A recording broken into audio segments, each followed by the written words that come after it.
Nouveau numéro de Newstech Hebdo avec du méga upload, du Facebook et même du MySpace. Bonjour à toutes et à tous, bienvenue dans les locaux du Nasdaq, autrement dit en plein milieu de Times Square à New York.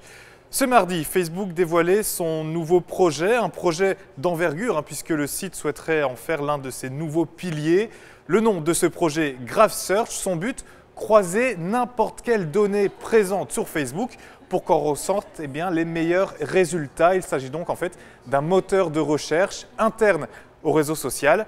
Alors très concrètement, si vous vous êtes toujours demandé quelle musique pouvait plaire à l'ami truc et à l'ami machin, ou si vous voulez retrouver la photo d'un de vos contacts à un endroit particulier et à un moment bien précis, sans pour autant devoir faire défiler l'ensemble de ces albums, eh bien la solution s'appellera désormais Graph Search. Les tags, les likes, les vidéos postées, Graph Search recoupera toutes les informations possibles pour vous fournir les résultats les plus précis. Alors pour le moment, seul un petit millier de membres peut tester cette nouveauté. Aucune date n'a été annoncée pour un lancement plus global. Une nouveauté qui en tout cas plaît beaucoup à Mark Zuckerberg, mais moins au marché. Le titre du groupe Facebook a en effet enregistré une chute de 2,74% le jour de cette annonce. Une autre annonce justement cette semaine, celle de Kim.com, le propriétaire plutôt remarqué de Mega Upload. Eh bien cette semaine, Kim.com a tweeté quelques indices sur ce que sera la nouvelle version de Mega Upload. Alors évidemment, il s'agira toujours d'une plateforme de téléchargement, mais cette fois, ses membres auront le droit d'utiliser une capacité de 50 gigas et pourront, à partir d'un seul et même compte, profiter de 6 canaux de téléchargement.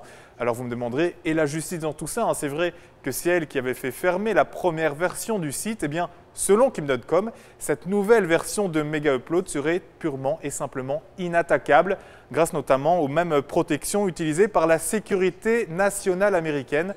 De quoi apparemment rendre le contenu des fichiers téléchargés totalement inaccessible. Alors, info ou intox? Réponse le 20 janvier, c'est la date de mise en ligne de ce nouveau Mega Upload.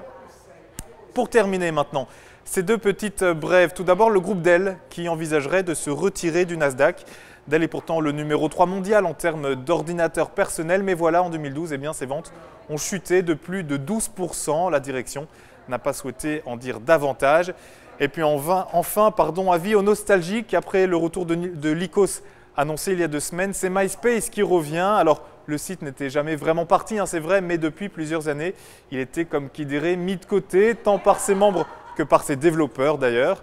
Eh bien cette semaine, une nouvelle interface a été rendue publique avec même la possibilité de se connecter via son compte Facebook ou Twitter. Reste maintenant à savoir si cela suffira pour repeupler un navire abandonné depuis maintenant bien longtemps. Voilà qui met fin à ce numéro de Newstech Hebdo. J'espère qu'il vous a plu. J'espère aussi vous retrouver la semaine prochaine pour un prochain magazine des nouvelles technologies, encore depuis le Nasdaq, toujours avec New York Financial Press. D'ici là, passez évidemment une excellente semaine et portez-vous bien. Salut!